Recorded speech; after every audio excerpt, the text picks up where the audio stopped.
con la enseñanza de hoy en el Salmo número 37. Vamos a usar como base ese salmo, y ahí nos iremos a otros pasajes, pero arranquemos en el Salmo 37. Y vamos a hacer una lectura del Salmo 37.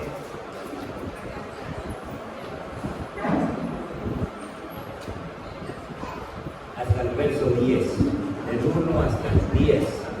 Y luego usaremos otros versículos y enseguida que hagamos la lectura le doy el título de la enseñanza. Que Dios nos bendiga en esta mañana con su palabra, que podamos cogerla y ponerla en práctica.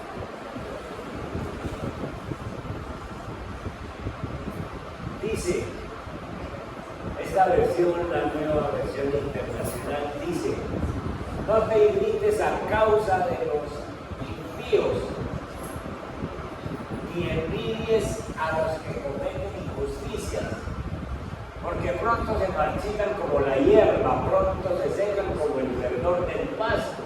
Confía en el Señor y haz el bien, establécete en la tierra y mantente bien. Deleítate en el Señor y Él te concederá los deseos de tu corazón. Encomienda al Señor tu camino, confía en Él y Él actuará. Hará que tu justicia resplandezca como el alba, tu justa causa como el sol de mediodía. Guarda silencio ante el Señor y espera en Él con paciencia. No te irrites ante el éxito de otros, de los que maquinan planes malvados. Refrena tu enojo, abandona la ira. No te irrites, pues esto conduce al mal. Porque los impíos serán exterminados, pero los que esperan en el Señor heredarán la tierra. Dentro de poco los malvados dejarán de existir, por más que los busques, no los encontrarás. Ahora tocaremos otros versículos, pero quería que tengan esto en mente, estos versículos, para poder entrar en este tema que lo he llamado esperanza en un Dios soberano.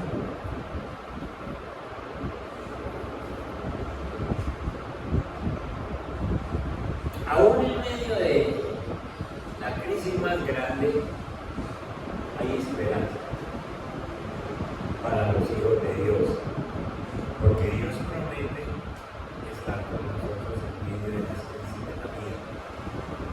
Entonces empiece pensando en la crisis que usted tiene, la situación que usted tenga, la que sea.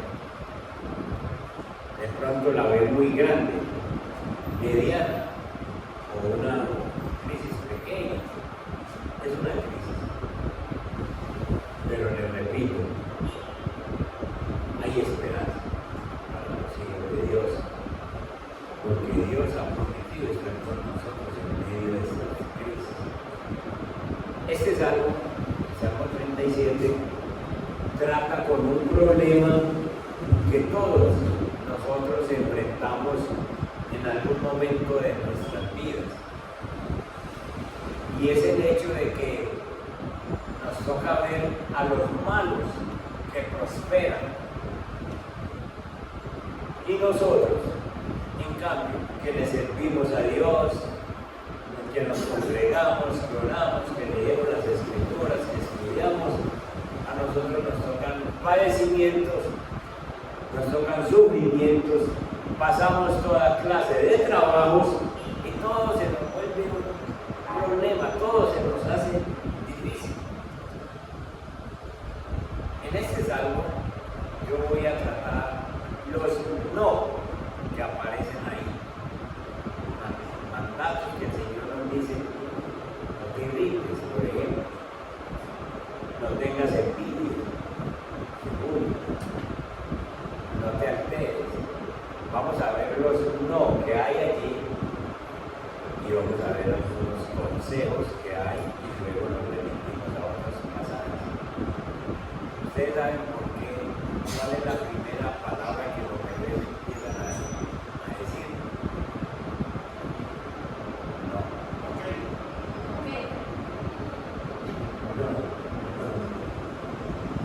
Es la palabra que más le repetimos, no toque, no haga, no tal cosa. Y entonces es la primera que ellos se aprenden. No.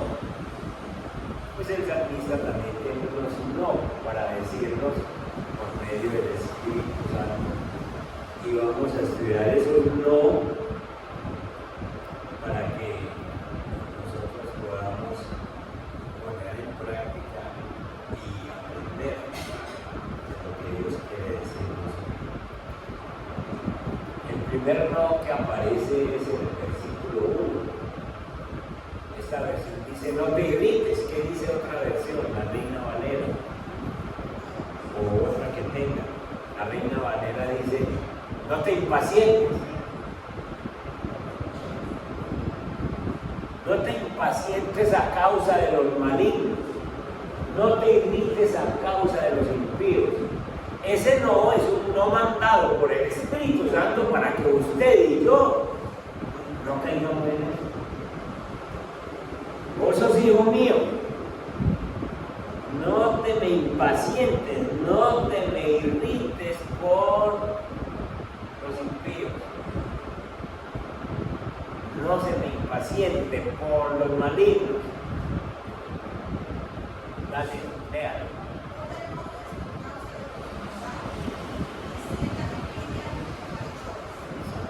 Entonces, lo primero es no se enoje, no se irrite, no se impaciente. Él no pierda la paciencia. Vos y yo no podemos perder la paciencia viendo que otros prosperan y los otros nos dan tanto dificultad conseguir cualquier cosa. Y es una orden de Dios, no te impacientes, porque es lo primero que nos pasa a nosotros cuando nos sentimos confundidos, nos sentimos frustrados por las situaciones contrarias. Ore y luche para alguna cosa y llega el impío, llega la persona que no tiene temor de Dios y se propone cualquier cosa y la consigue el otro día. ¿Sí o no? Y el Señor le manda a decir a usted y a mí que somos sus hijos, que no sean impacientes, porque nosotros quisiéramos que una situación que estamos pasando Dios la cambiara ¿cuándo? Ya. Pronto, Señor, tal persona enferma, está enferma, aliviala ya.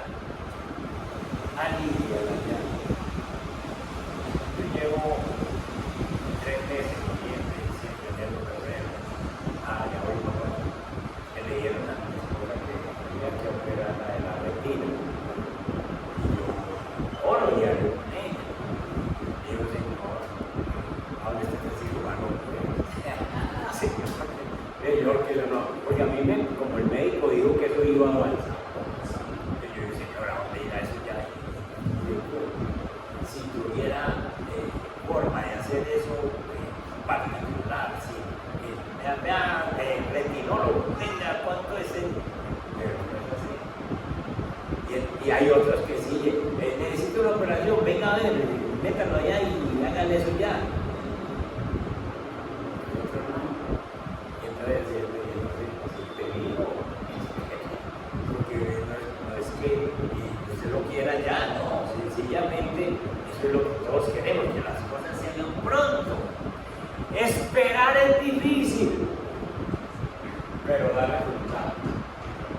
Cuando nosotros nos toca esperar, a los cristianos nos toca esperar, es difícil, pero siempre trae los resultados. Vayan conmigo al Salmo 40 y vean el verso 1. Traigan la vueltecita. Miren lo que dice el salmista en la Reina Valera. Pacientemente esperé a Jehová y se inclinó a mí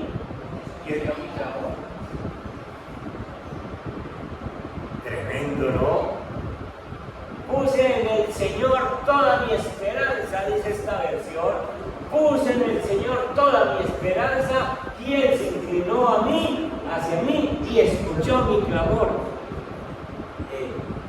Díganme algo de eso de se inclinó a mí, ¿cómo lo ven?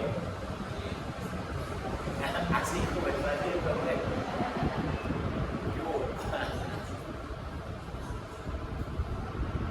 ¿Qué es lo que me están diciendo? ¿Qué es lo que necesitan? Puse en el Señor toda mi esperanza. Hermano María. Sí. Yo confié sinceramente en el Señor y Él escuchó mi oración sinceramente. Para nosotros los cristianos, hermanos, esperar es difícil, pero trae resultado.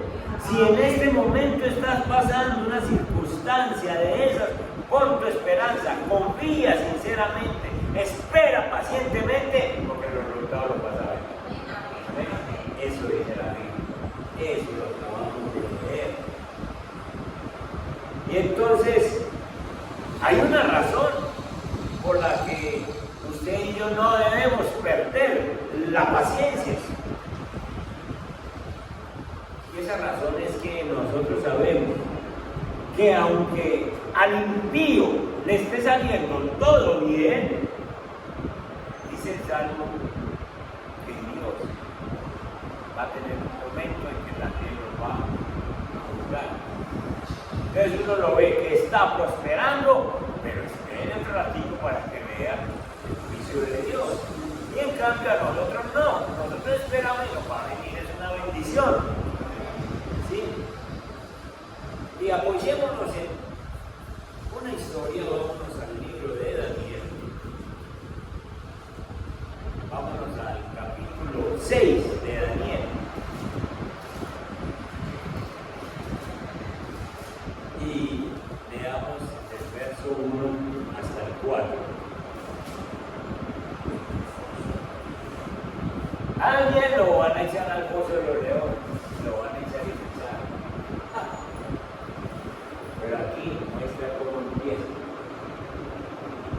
Para el control eficaz de su reino, Darío consideró prudente nombrar a 120 sátrapas, son 120 gobernadores, 120 estados que tiene el reino, y nombrar 3 administradores, es decir, 3 administradores que gobiernan a los 120, uno de los cuales será Daniel.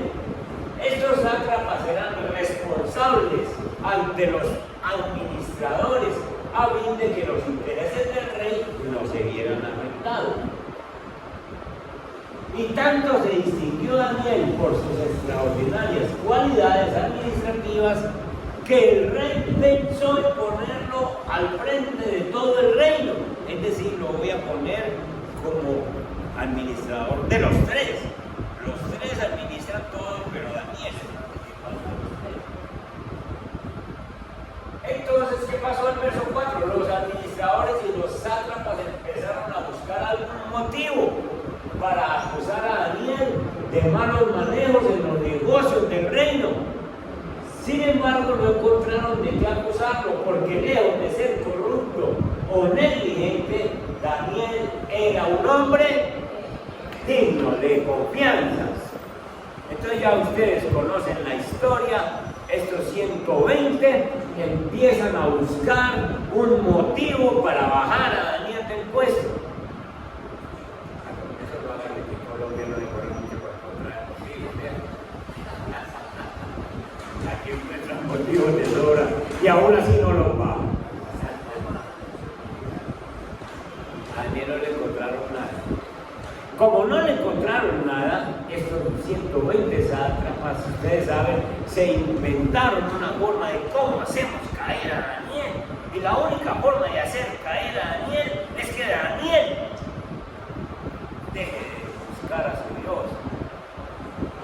Y entonces dijeron que el rey se haga una estatua de 6 metros de alto de oro, y que todo el mundo durante 30 días le tiene que orar únicamente. Si alguna cosa va a pedir, se la pide a la estatua del rey. Y si no lo hace, Ese ha echado el pozo de los leones. Daniel, sencillamente, lo ven impaciente, lo ven irritado, lo ven, ¿cómo dice la otra versión? Enojado. No. El primer no que nos dice el salmista es: no se me impaciente, no se me enoje, no se me irrite por las crisis que esté pasando. Empiezan a ponerle cuidado a Daniel. Una actividad de detectives mirando a ver cómo hacía, y la Biblia dice que abría la ventana todos los días y oraba al Dios de siempre, al Dios de Israel, a su Dios, porque Daniel siempre tenía la esperanza puesta en las crisis. No se le ocurra quitar la esperanza de Dios. No se le ocurra, por crítica que esté la situación, alejarse de la esperanza de Dios. Y este hombre todos los días abría su ventana, como de costumbre, y oraba en dirección a Israel. Pues los sátrapas estos se van y le ponen el pico al rey. Mire, tal vez le tomaron. Vean, orando al Dios de el rey, dice: hay que cumplir el edicto, porque esos sátrapas lo rodearon. Dijeron: no, a ver, rey, si usted no cumple, pues usted tampoco puede ser rey. Dice que si usted dijo que era para el pueblo de los leones, allá va a dar. Tuvo que cumplir. Le echaron al pozo de los leones. Era un foso con una gran piedra que tapaba aquí la boca. Corría la piedra, caía la persona y los leones lo despedazaban. Leones que acostumbraban llevar 8 días sin comer para poder que tuvieran buen apetito para ese día. Cae Daniel al pozo de los leones y no lo toca. No lo toca. Y empieza a pasearse por ahí una noche bien larga, porque ni los leones lo comen, ni tienen nada que hacer allá. Al otro día el rey, que estima mucho a Daniel, le habla: Daniel, el Dios tuyo te pudo salvar. Rey, es que yo no he hecho nada ni delante de usted, ni delante de Dios, yo no he vendido a nadie, aquí no me ha pasado nada. Verso 24. Sacaron entonces a Daniel ileso, porque su esperanza estaba puesta en Dios en medio de la crisis, y no le pasa nada. Y entonces el rey mandó traer a los que falsamente lo habían acusado y ordenó que los arrojaran al pozo de los leones junto con sus esposas y sus hijos.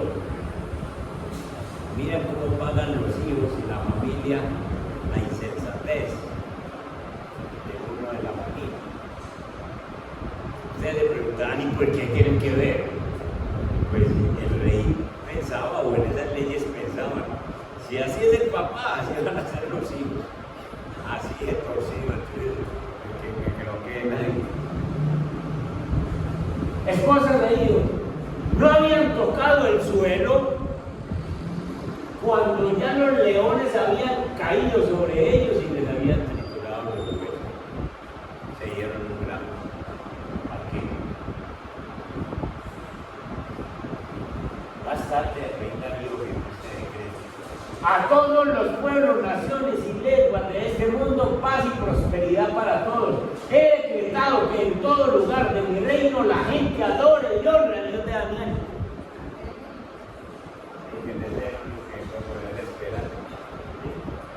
Porque Él es Dios vivo y permanece para siempre. Su reino jamás será destruido y su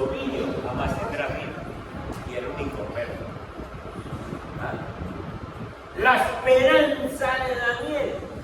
No perdió la paciencia.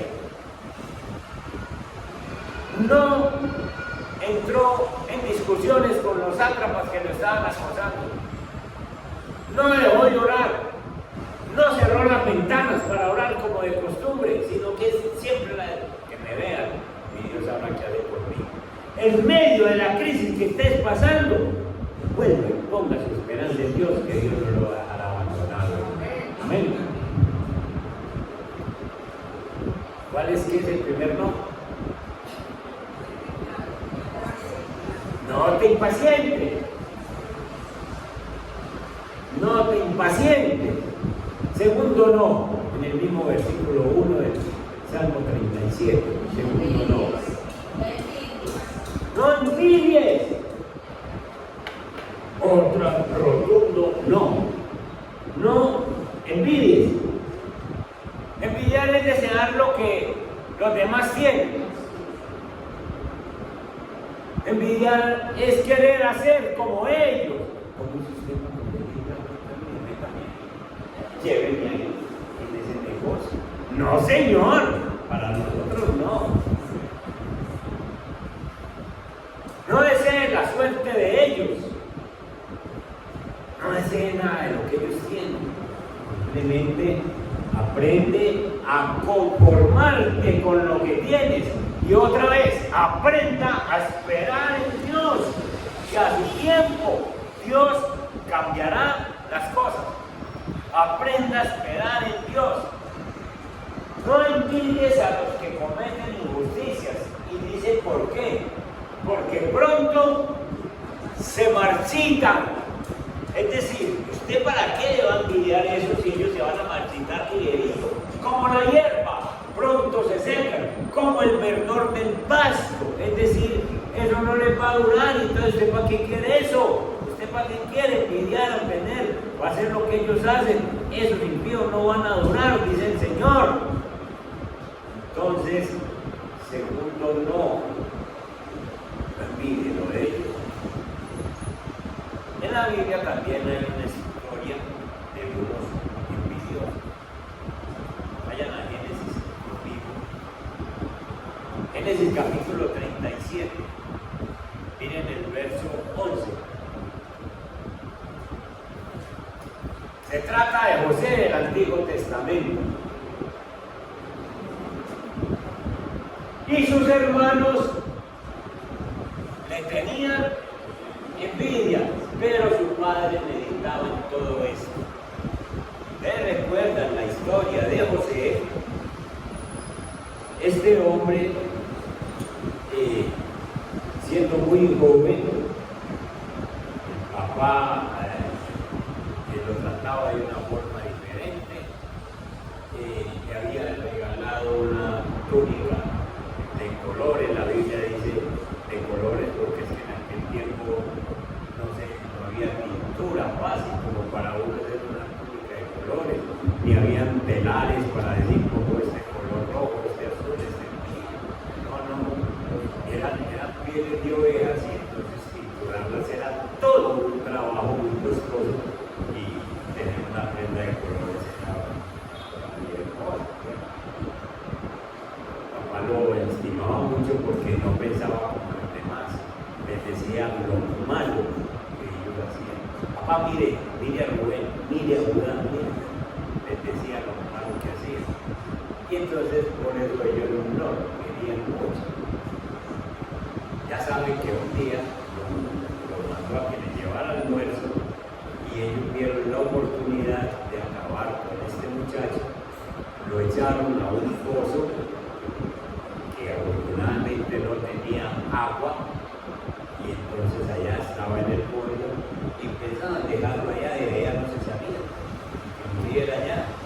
Pero Rubén, hijo mayor, vio que hubo una oportunidad de hacer plata con él y no matarlo, sino venderlo a los madianitas que compraban esclavos y lo sacaron y lo venden a los madianitas. Los madianitas lo llevan a Egipto, Potifar se los compra, es un muchacho de 17 años fuerte, enterito, y Potifar lo compra y lo pone y la finca empieza a prosperar y todo empieza a cultivarse porque la Biblia dice, y Jehová estaba con él y todo lo que hacía prosperaba. Y está allí José sencillamente por la envidia de sus hermanos. No entiende nada y trabaja 11 años con Potifar. Entre esos años, a 17, 18, 19 años, cuajándose, formándose, más hombre, todo esto. Y se pone tan pinta que la esposa de Potifar lo acosa sexualmente. El acoso no es de ahora nomás.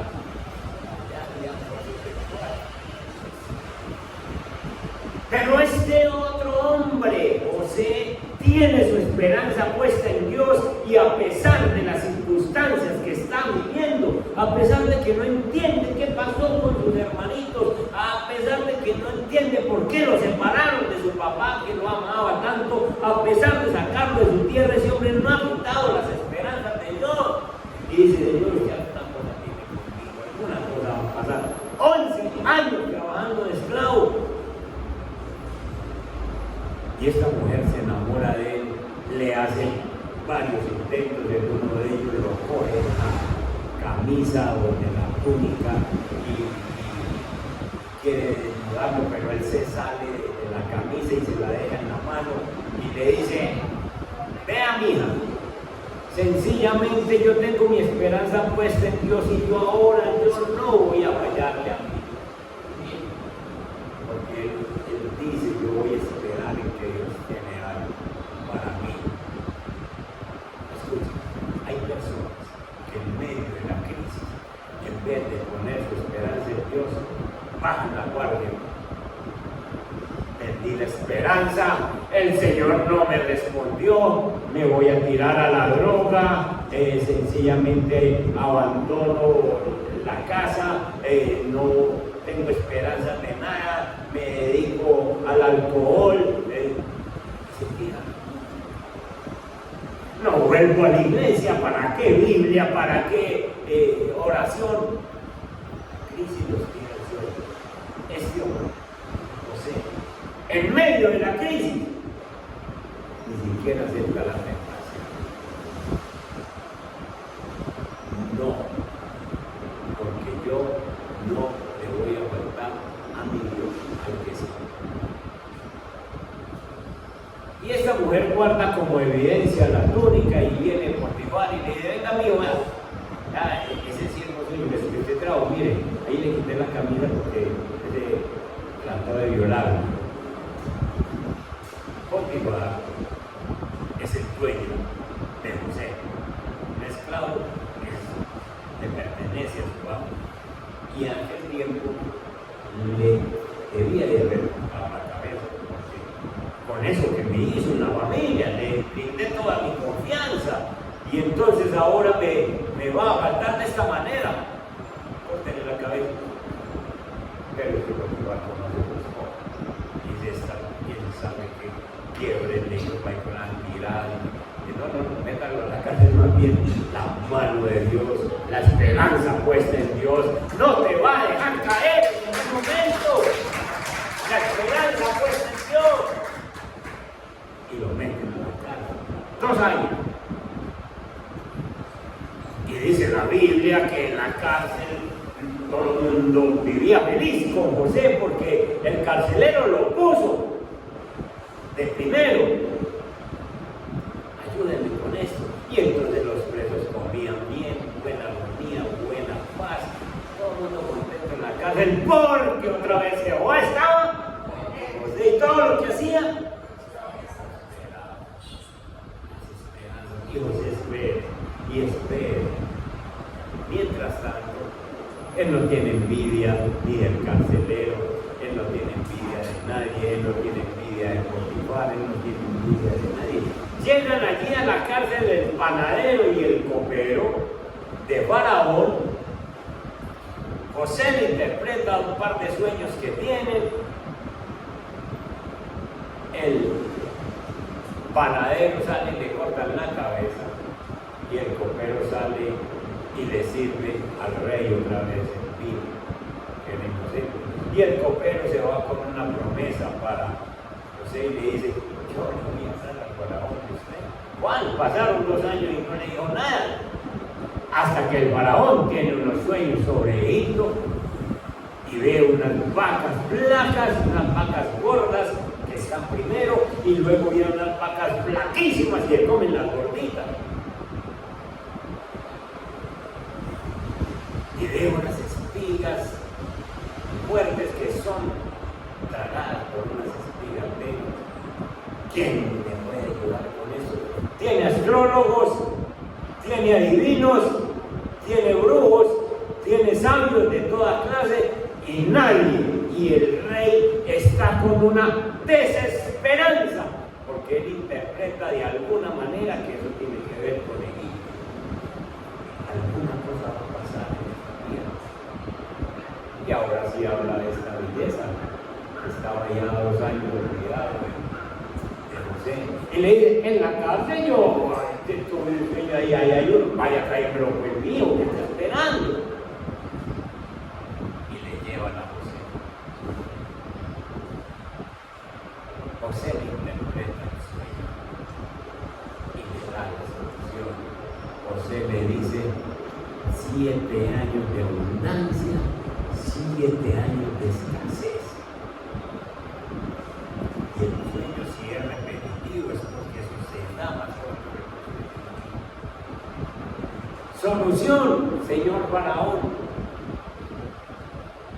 Siendo usted, yo conseguiría una persona sabia que le ayude y recoja los 7 años de abundancia y tenga tanto alimento que en los 7 años de escasez haya para todo el mundo. El rey lo mira: usted, el rey no lo escoge solamente porque le interpretó el sueño, sino porque le dio la solución al sueño. ¿Qué más sabio que usted? Lo ha escogido y lo pone sencillamente para que trabaje. No tiene envidia de nadie, no está manipulando a nadie para que lo pongan en ese puesto. Incluso dice: lo siento, usted me conseguir una persona sabia que pueda manejar este asunto. No envidie a nadie, que Dios a su tiempo lo levanta. No envidie lo que otro tenga. Y entonces, sencillamente, qué extraordinario es todo esto. Le pone un anillo para decirle: aquí habemos 2 personas que gobernamos a Egipto. Primero yo y después usted. Toda rodilla, escuchen lo que le digo a la hora, toda rodilla se va a doblar cuando se pase. Con este anillo que yo le doy, se firma todos los decretos que hayan en Egipto. Usted sabe a quién le da comida, a quién no le da comida, usted sabe cómo trabaja este asunto. Usted es un hombre sabio. Vayan conmigo a Génesis 41. El verso 40.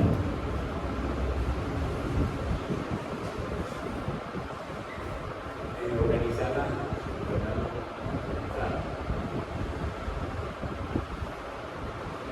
Le dice: tú estarás, en el verso 40, tú estarás sobre mi casa,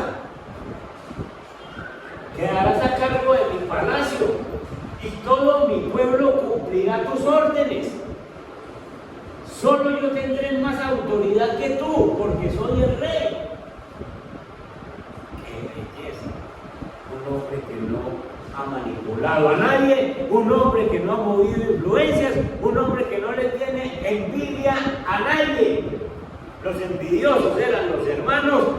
¡Ay! Va a venir un día en que se van a tener que encontrar. Y ya no va a ser el hermanito menor el que podían echar a un fondo. Ya va a ser el gobernador. José ya no iba a ser un sino que estaría sobre la casa de Faraón. José tendría autoridad y esa autoridad era cada día más elevada.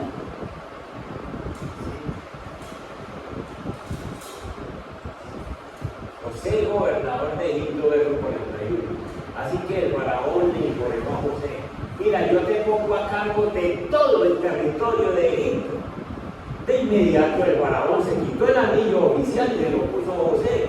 Hizo que lo vistieran con ropa de lino y que le pusieran un collar de oro en el cuello. Después lo invitó a subirse en el carro reservado para el segundo de la autoridad y ordenó que gritara: ¡abran paso! Fue así como el faraón puso a José al frente de todo el territorio. ¿Envidió alguno? No. Ya después ustedes conocen el resto de la historia. Hay hambre, pasan los 7 años de cosecha y José ha recolectado todo cuanto hay. Lo tiene, es el primer ingeniero de alimentos que hay en la historia. Lo tiene guardado por años, sabio este hombre, y sencillamente vienen los años de escasez y empieza todo el mundo a venir, y hay alimentos para todo y saben cuánto le vende a cualquiera, usted tanto, cuánto son en su casa, a todos les da alimento. Sostiene no solo a Egipto, sino los que están alrededor de Egipto. Y esto llega hasta Canaán, donde está Jacob y donde están sus otros hermanos en medio. Papá, no tenemos que comer, nos dicen que en Egipto hay comida. Pues mío, vayan para allá a encontrar nada menos que con el hermano que ven. Llegan allá, en medio de esa situación tan de hambruna que estaban pasando, y José, que es un hombre que siempre ha tenido la esperanza puesta en Dios, el demás que está pensando algún día con esta autoridad que yo tengo ahorita, que voy y busco a mi papá y busco a mis hermanos, de alguna manera los encuentro. Nunca ha perdido su esperanza, tiene la esperanza en ese Dios soberano. Vayan al capítulo 45 y miren el verso 5, del 5 hasta el 8. Ya está con los hermanos.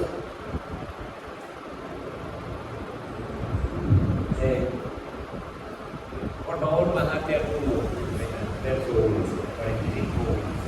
Ya está en el lugar con los hermanos y dice: José ya no pudo controlarse delante de sus servidores, así que ordenó que salgan todos de mi presencia, es decir, los otros egipcios que le servían. Y ninguno de ellos quedó con él cuando se dio a conocer a sus hermanos. No lo distinguían por sus arreglos que se había hecho como egipcio, ya estaba viviendo como un egipcio, con su turbante, con sus ojos pintados, todo eso que se hacían ellos. Y comenzó a llorar tan fuerte que los egipcios se enteraron y la noticia llegó hasta la casa del faraón. Les dijo: yo soy José. Imagínense este momento. Hermanos, yo soy José, al que ustedes llaman al gozo y al que ustedes después vendieron y que ustedes le mintieron a mi papá. Yo soy José. Vive todavía mi padre, pero ellos estaban tan palmados que no atinaban a contestar. ¿Qué estaban pensando, hermanos? ¿Qué creen? Hasta aquí llegamos. ¿Cómo que nos ocurrió? José es el gobernador de Egipto, el que maneja los alimentos, el que tiene autoridad, mejor dicho, de aquí no hay. Ahora sencillamente saca todo ese rencor, toda esa venganza que hay dentro y nosotros no volvemos.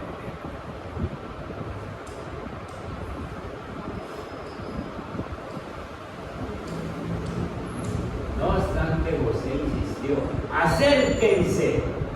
Cuando ellos se acercaron, él añadió: yo soy José, el hermano de ustedes, a quien vendieron para Egipto. Pero ahora, por favor, no se aflijan más ni se reprochen el haberme vendido, pues en realidad fue Dios quien me mandó delante de ustedes para salvar sus vidas. Yo estoy aquí porque Dios me mandó para cuando ocurriera este tiempo de hambruna, ustedes no murieran ya. Ustedes no tengan miedo que yo no lo voy a hacer. Es la vergüenza de sus hombres, la vergüenza de ellos. Y José sencillamente les muestra que ha comprendido que tener la esperanza puesta en Dios no es solo para mí, que el Señor me ha llevado a este puesto y me ha puesto como segundo de Faraón, sino que tener la esperanza, porque yo tengo la esperanza puesta en mí. Ustedes tienen remedio, dicen: José, ¿no se dan cuenta de lo que ha hecho el Señor? Cuando yo pongo la esperanza en Dios, hay esperanza para eso increíble que la casa. Hay esperanza para ellos, porque yo las tengo puestas en Dios. Eso pasó con José. Salvó del hambre a todo el pueblo de Canaán, a todo el pueblo que estaba allá, trayéndolos a Egipto por la esperanza de él. Nunca falló. Los envidiosos quedaron descubiertos, dice el Salmo 37. No envidien, porque Dios, sencillamente, dentro de poco vas a ver que esos envidiosos son como la flor de la hierba. Hoy están y mañana no están. ¿Cuánto le duró esto a los hermanos de José? Ellos se encontraron 20 años después. 20 años después. Ahora, piensen un momentito. ¿En qué puesto está Potifar ahora? El que lo mandó a la cárcel, ahora es súbdito de José. ¿En qué puesto está la mujer que lo trató de tentar? Si José se la encuentra, ella tiene que caer de rodillas. Ahí está bueno. Pero él no le dice eso. Él no es así. Pero miren cómo los enemigos a los que nosotros tratamos de envidiar por alguna cosa, porque tienen eso, porque tienen aquello, no es sino que vivamos otro ratito con la esperanza puesta en Dios. Vamos a ver en la otra. Llevamos dos no. Vamos a ver el tercero. El primer no es: no te impacientes. Y el segundo no, envidie. Con esto que se lleven bien, ¿sí? El tercer no, Salmo 37, ¿no? Veamos el verso 7. Guarda silencio ante el Señor y espera en Él con paciencia. Ahí está el no. No te irrites, como dice otra versión. No te alteres.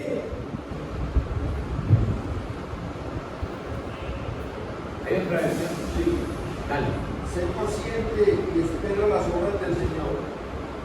No te enfurezcas cuando veas que los perversos se salen con la suya. No te enfurezcas, me gusta mucho. Nosotros nos enfurecemos cada rato. Nos enfurecemos por esto, por aquello, por aquella cosita. Porque es que enfurecerse es un disgusto que nos invita a tomar acción inmediatamente. Entonces estoy enfurecido. Por ejemplo, una mamá enfurecida con los muchachos. Hoy no les hago comida. Enfurecida, se enfurece.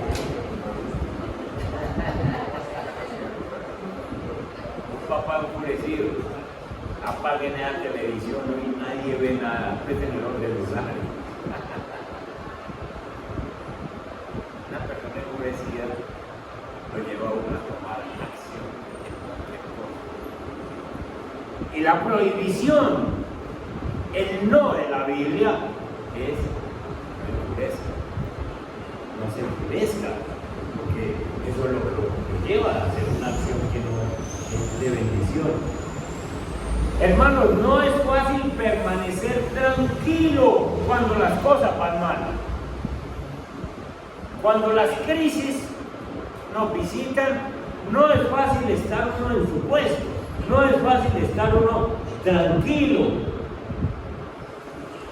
Nosotros tenemos que pedirle al Espíritu Santo que nos llene de dominio propio para no enfurecernos, para no salirnos de la ropa cuando alguna crisis está en medio de nosotros. Hay que abandonar el enojo, dice el verso 8. Refrena tu enojo, abandona la ira, no te irrites, pues esto conduce al mal. Es precisamente porque uno toma acciones que no le bendicen a uno ni a los que están con uno. No hagan lo malo de ninguna manera. Hay que pedir el control del Espíritu Santo. Los impíos serán destruidos, pero los mansos heredarán la tierra, dice ahí.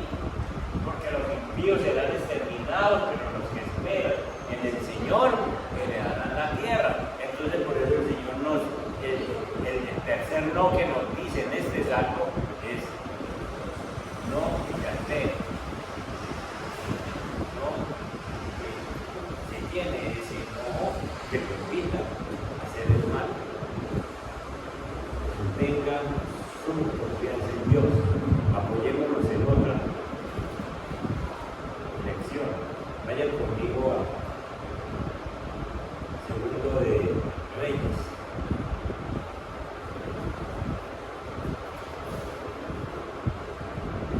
Capítulo 6.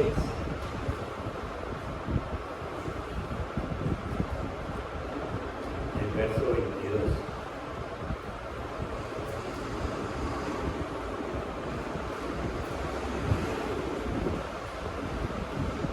Esta se trata de Eliseo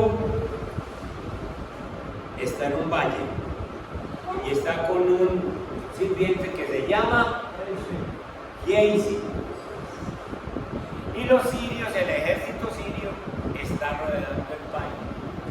Y entonces se levantan en la mañana y se levanta Gehazi, pega un grito y dice: ¡ay, señor, carros de a caballo! Estamos rodeados, hasta aquí llegamos, nos vamos a morir. Mire cómo nos tienen, vienen por nosotros. Y Eliseo es un hombre que no tiene puesta la esperanza en Dios. ¿Saben cuál es la frase favorita de Eliseo? Vive Jehová, en cuya presencia estoy. Es decir, yo me mantengo en la presencia de Dios. Vive a la hora que lo cogieran. A la hora que le preguntaban alguna cosa, lo primero que decía: vive Jehová, en cuya presencia estoy. Ojalá no pudiéramos practicar eso, ¿no? Contestar sabiendo que Cristo es en mí. Pero no, yo tengo que hacer 3 días de ayuno primero para poder decir eso. Espere que esta semana le conteste. Eliseo vivía en la presencia de Dios. Y sin alterarse por los sirios. ¿Cuál es la palabra que dice Marino ahí? ¿Cuál es la palabra que usted le dijo ahora?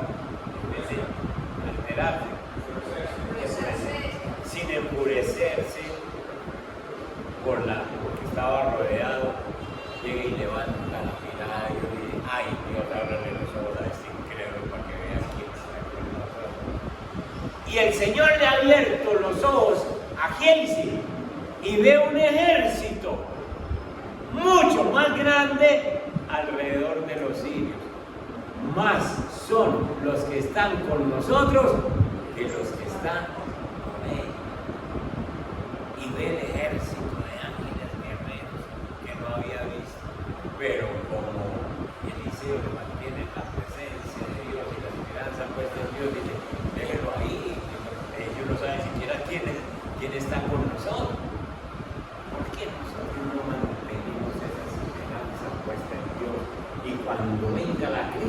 digamos, es más grande el que está en mí que el que está en el mundo. Amén. Y Eliseo mostró al criado que la victoria estaba ganada. Cuando ya los bajaron al valle, porque Eliseo también ora para que esta gente quede ciegos, el ejército contrario, y entonces bajaron al valle de la mano de Eliseo. Eliseo los iba llevando por aquí, por aquí, por aquí. Enseguida los tienen allá, todo el rey de Israel los tiene a todos y los mato, Señor, los mato. No los mates, no los mates, porque Eliseo, acá no los has capturado con tu espada y con tu arma, para que los mates. Mejor, si peles comida y agua para que coman y beban, que luego vuelvan a su reino. Qué vergüenza. Todo un ejército, les dan comida al enemigo, les dan agüita, lo alimentan bien y Eliseo les dice, oye, para la casa ya.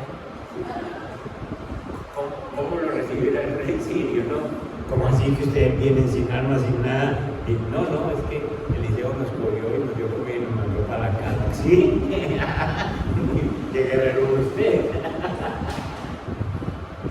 Eliseo ganó la batalla en solito.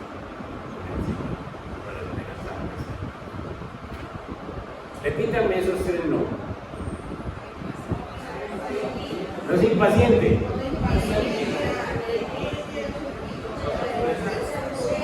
Envidia.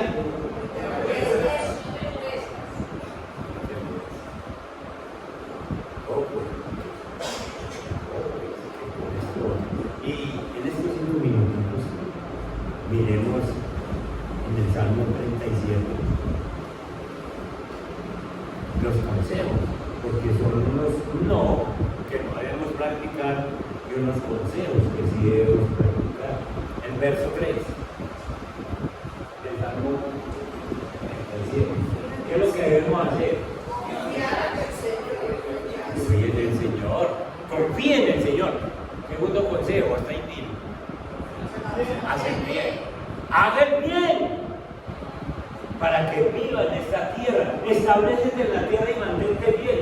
Lo que el Señor está diciendo es: confíen en mí. Primer consejo. Segundo, manténgase haciendo el bien. Deje de pensar hacer uno en esta tierra. Bien difícil que es, y uno haciendo en la vida imposible a otros y haciendo de la maluco para uno. Y entonces el Señor dice: hacen bien, establecen en la tierra y mantente bien. Sencillamente hagan en la vida buena a los que son con ustedes. Piensen este domingo, voy a hacerle la vida buena, hacen a tratar de hacerle lo mejor. Me hace que me cueste, pero voy a hacerle la vida buena a esa persona. Otro consejo. El verso 4. ¿Qué significa esto? Deleítate en el Señor y Él te concederá los deseos de tu corazón. ¿Qué es deleitarse en el Señor? Disfrutar de las cosas que nos da el Señor. Deleitarme en el Señor es qué bueno ir al culto. Hoy es domingo, qué bueno.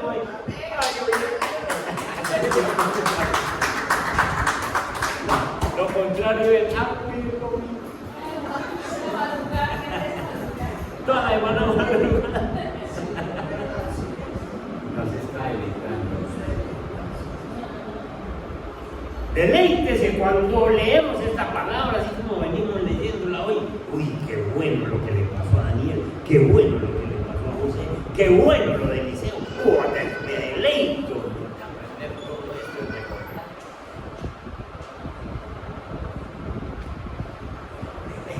Uy, Señor, si quiera que como que diezmarse. Deleítese. Porque cuando usted se deleite en el Señor, Él haga las cosas al Señor con agrado. Es que ser cristianos es un privilegio que lo tiene todo el mundo. Y nosotros en estos 8.000 millones de habitantes, esta manada pequeña, nos podemos deleitar. ¿Sí? Y el último consejo, el verso 5. Encomienda al Señor tu camino, confía en Él y Él actuará. Encomiéndele las cosas suyas, busque la dirección de Dios para su vida. Busque la dirección. Pídale a Dios que dirija sus pasos. Cada cosa que usted vaya a hacer, tómese el segundito para decirle a Dios, Señor, guíenme. Esta semana que fuimos a Bedonia, arrancando de aquí, Señor, lleva a cenar. Señor, guíenme, Señor, que lleguemos a tiempo, que podamos hacer lo que vamos a hacer. Podemos, no podemos darle como dando por hecho las cosas, hay que encomendarnos al Señor. Siempre que vaya a tomar una decisión, espere en Dios, ore, no se apresure a tomar la decisión. Usted va a ver sus peticiones contestadas. Dios va a sacar a la luz la verdad y Dios va a enderezar las cosas. Entonces, con estos no que nos muestra el Salmo, apoyados por hombres que lograron vivir en tiempos reales y que nosotros también, y con estos consejos del Salmo 37, dejemos que el Señor nos guíe. Yo les recomendaría que esta semana, ojalá hoy, se vuelvan a leer el Salmo 37, ese libro que nos dijo el Señor, se vuelvan a leerlo, apliquen esos no, apliquen esos consejos y aprendamos